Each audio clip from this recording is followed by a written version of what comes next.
Hello, everybody. Mr. Robert Dodson reached out to me here recently and asked me to take a look at some footage he obtained on October 27th of 2016 in his research area, where in the past he's actually caught some pretty interesting footage. Now, he was out on an expedition doing his thing, and he caught something almost as soon as he turned on the camera that he wasn't sure about. So rather than go out and publish it and say that it's a definite Bigfoot, he asked me to take a look at it and see what he found. Now, to his credit, he wasn't claiming it was a Bigfoot. He just saw something on film that, he couldn't really make out what it was. So he asked me to download it and work my magic and see if I could make any sense of it. Now, this is a screen capture from YouTube. And just to show you just how hard this thing is to see and try to figure out what it is, I'm just going to play this for you in real time so you can see it. The area you're looking at for is right here. And I'm just going to play it in real time real quick. Okay, did you see it? It's real hard to see. So now I'm going to manipulate the footage just by manually kind of move it slowly forward. Again, what you're looking for is something kind of dark. It kind of looks distant off there behind the bushes, possibly walking from right to left.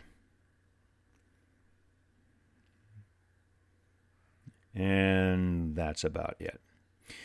So, in order to analyze this, of course, I downloaded the footage from YouTube and put it into my software.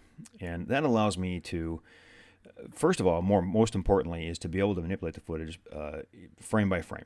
So I can get a very good idea of the motion of the creature and get an idea of whether it's actually way back there in the distance or if it's actually close to the camera.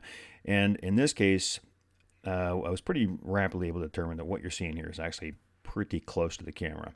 Now I'm going to just kind of move this forward frame by frame here and just let you take a look at the motion, and you'll be able to see pretty quickly that what you're seeing is actually pretty close.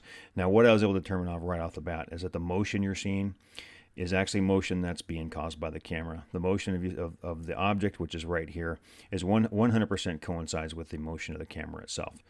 So there's going forward in time. You see it, and then it kind of blurs up. It kind of looks like it disappears. So what actually is happening here is you have something that's out in front of the camera, maybe 10 and 15 feet. And I was able to determine that it's most likely a spider, probably hanging down from this branch right here. I'll zoom it in here in a minute, and you'll be able to see what it is. But as I move it back and forth, you can see that it's not actually moving. It just looks like it's moving because the camera is moving. Now, moving forward in time one more time, you can see that it's moving to the left because the camera is moving right. Camera comes to a stop, starts to move back to the left. Now, about this time, Mr. Dodson very quickly starts to pan the camera to the left in much more rapid motion, and you'll see what happened here is that the subject starts to blur up. Now, that's caused by motion blur due to the rapid motion of the camera. It's not just happening to the object, it's also happening to the surrounding vegetation. You can see that quite clearly here. Now, here I went and stabilized it to the center of the screen. You can see it just a little bit better. All right. Just kind of dangling out there in space. Then, of course, I wanted to zoom in on it and get a little more detail. And at this level of zoom, you can start to make a little bit more detail of what might be the legs of a spider.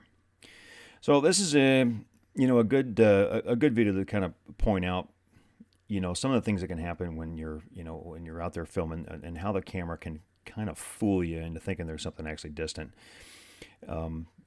It's so small that the camera's not going to be able to really really be able to focus on it really well. It's just going to always be kind of blurry out there because it's focusing on other things that it's able to detect.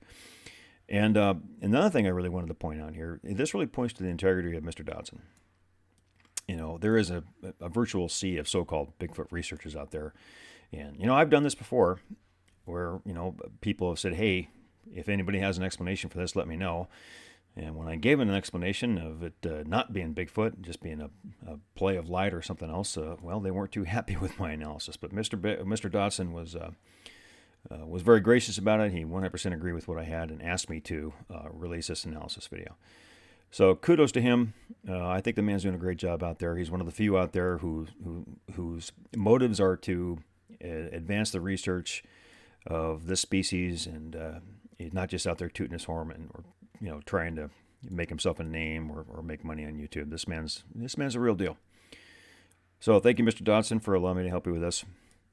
And keep up the good work. Thanks for watching.